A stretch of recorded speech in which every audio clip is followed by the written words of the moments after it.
If you were among those who were hoping to have a night out downtown over the weekend, you were probably disappointed. After that water main break, many local restaurants and bars had to close their doors.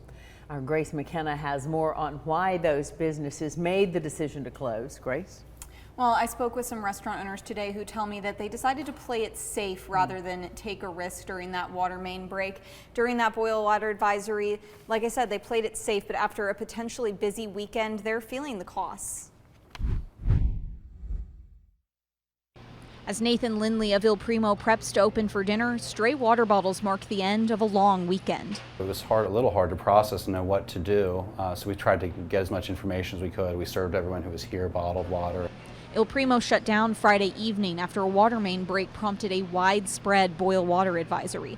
Lindley says restaurant owners were forced to make a difficult decision. There's the business losses, but a lot of our employees are paid hourly or dependent on tips, and so being closed is not something we ever want to do. And Lindley wasn't the only owner to make that tough call. Matt Skudlarek of Bitter Alibi and the Daily Ration says he missed out on a lot of business. It's hard to say because it's around that $15,000 number between two places.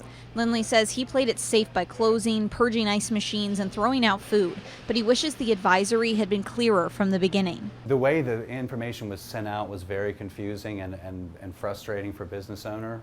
Whether it was advisory or mandatory was never really made clear.